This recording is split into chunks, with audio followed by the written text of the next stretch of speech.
Hey guys, welcome back to the channel. I'm Jerry, and today I have a 13-foot popple, almost 12 inches on that side, 14 on this end. I need some 2x8s, so I'm going to get those out of here, and we're going to take care of this. So I haven't fired up the mill yet. Hopefully everybody's doing well. Mill looks good. It's all checked out nice and straight. Got oil in it. Air cleaner's been cleaned out. So we're going to get this fired up.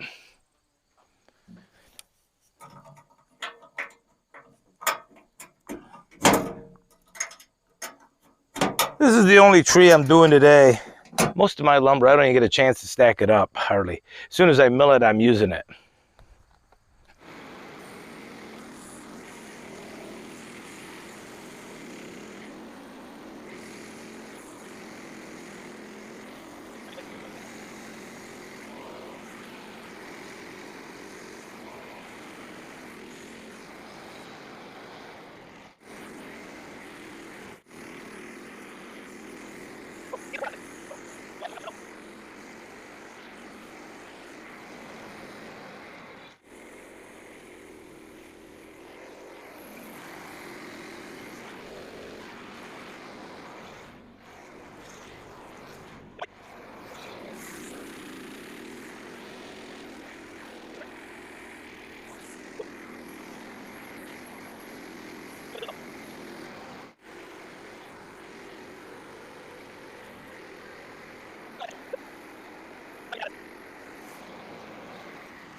That went horribly bad.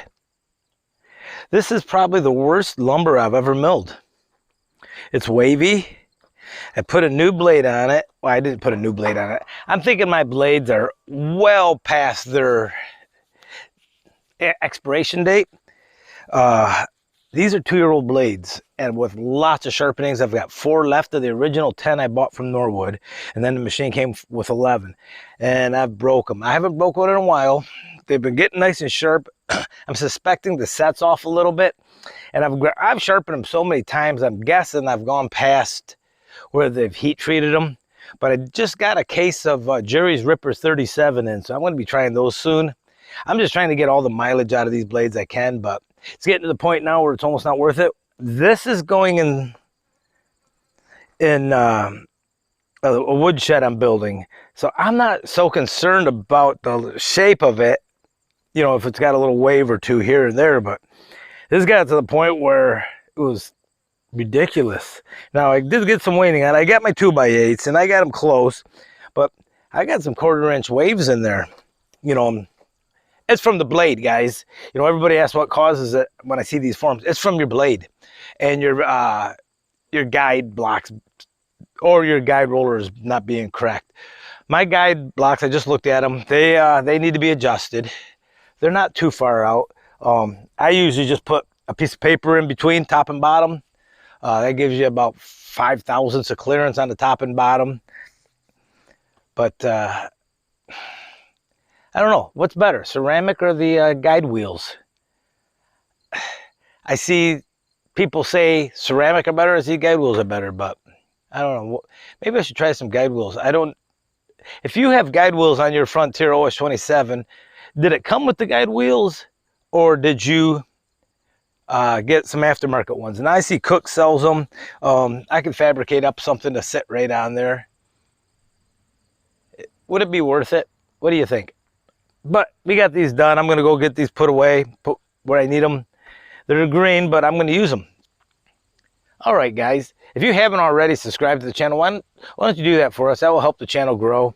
Don't forget to like, comment, and subscribe, and we will see you at the sawmill next time. Take care.